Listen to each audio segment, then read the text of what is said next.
Hey everyone, welcome back to The Explainer. I am so pumped you're joining me today because we're unpacking an absolute classic. We're looking at the timeless fable of the golden egg. But, we're not just going to read this like some bedtime story. No way. We're actually going to treat this narrative as a real, rigorous psychological case study. We're going to break down the actual mechanics of wealth, look at the incredible power of patience, and, as you'll see, witness the totally destructive nature of human greed. It's going to be a great one, so let's just get right into it. Okay, let's dive into this. What happens when having enough is, well, no longer enough? That right there is the core thematic question of the text we're analyzing today. This source material sets up a scenario that, honestly, almost every single one of us grapples with at some point in our own lives, our careers, our investments. It's that critical turning point where mere survival shifts into having a surplus, and suddenly our psychology is put to the ultimate test. Section 1. The Poor Farmer's Luck. So we start off with a man who's really living right on the edge. The text describes him as a poor, highly dedicated farmer. I mean, the guy works incredibly hard, but his earnings, they pretty much just barely cover his basic everyday needs. And on one particular evening, coming home after a totally grueling day of work, the stark reality of his situation just hits him. He is very, very hungry. He's wondering aloud, man, what am I going to cook tonight? And right at that moment, he hears a hen clucking outside his hut. Now put yourself in his shoes. To a starving, exhausted guy, that hen represents literally one thing: immediate survival, a much-needed, totally deserved feast.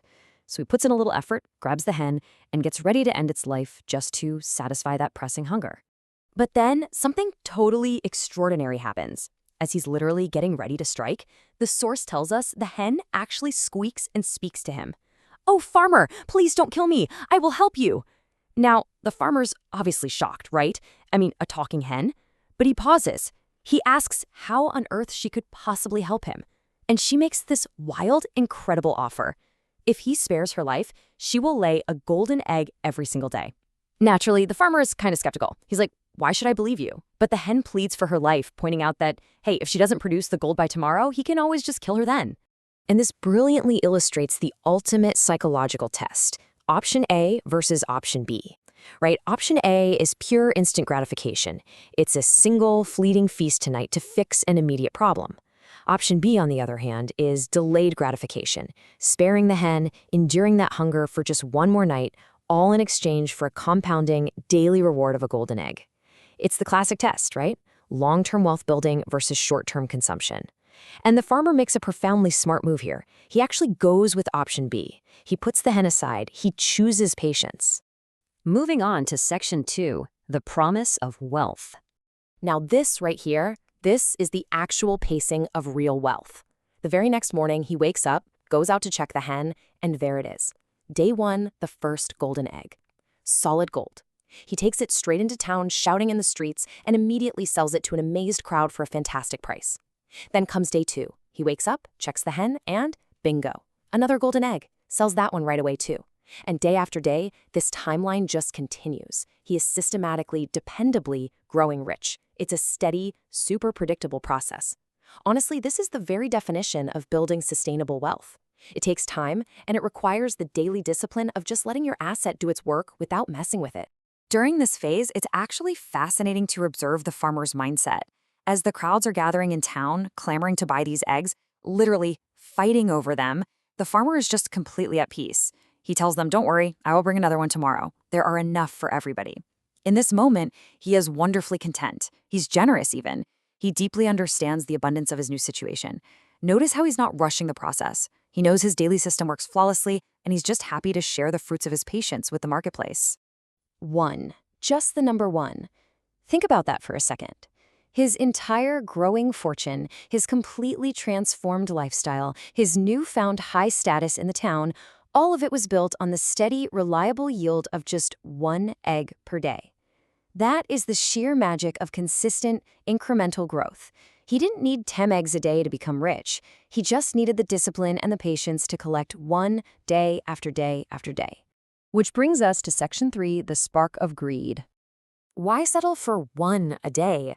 This is the stark, really insidious question that forces its way into the farmer's increasingly impatient headspace. The initial profound relief of having his basic survival needs met, yeah, that's totally faded.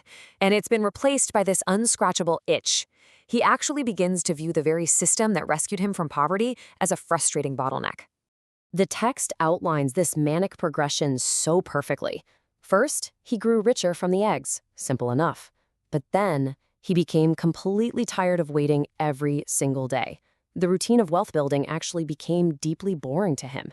His desire morphed into wanting more and more money. And finally, the fatal assumption takes root.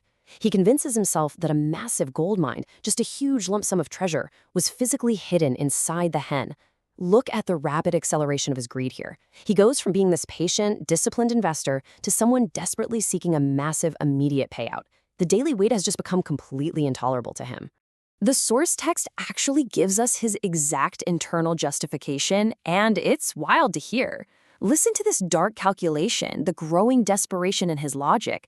I'm going to kill the hen, and I will find the gold mine she has inside, and I will have all her treasure at once. See what happened? He has completely lost sight of the underlying value of the compounding asset. He wants to violently liquidate that asset to access what he imagines as a massive immediate reserve. He doesn't want the daily yield anymore. He wants the whole shebang right now. Section 4. The ultimate betrayal. The text states it simply and, honestly, pretty brutally. The farmer decides to cut her open. The tension right here is palpable. This is the point of no return. Driven entirely by this illusion of a hidden gold mine, he takes the very tool of his wealth, the very creature that begged for its life and actually kept its golden promise, and he executes his plan to grab all the wealth right this second. He found nothing. No gold mine, no treasure, just the stark, devastating, empty reality of his own irreversible actions. So, the crucial point is laid out crystal clear in these consequences. There was no gold mine. There was no hidden treasure. The hen is dead, and most tragically of all, the daily golden eggs are gone forever. By sacrificing his compounding asset for the sheer fantasy of a quick, massive payout, he ruined absolutely everything. He liquidated his wealth-generating engine and received a literal 0% return. He is right back exactly where he started, staring at an empty plate. Except this time, it is entirely his own fault. Section 5. Need versus greed. Now, what's really interesting here is the stark contrast between the farmer's two states of mind. First, think about satisfying need. When the farmer was just trying to survive the night, his need was actually manageable. A regular hen for a single feast would have perfectly satisfied his physical hunger. You see, need has a limit. It has a defined finish line. But compare that to satisfying greed.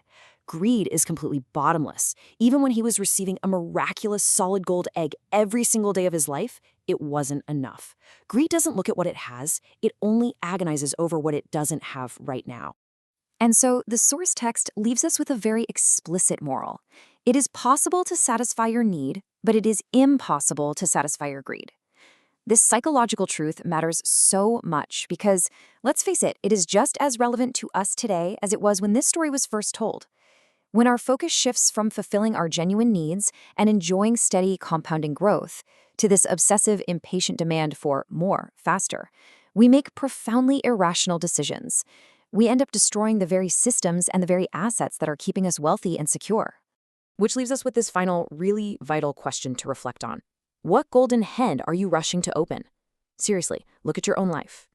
Are you sacrificing a steadily compounding investment because you desperately want a quick, massive return? Or maybe you're burning out a reliable team or destroying a great relationship, all because you're impatiently demanding too much all at once.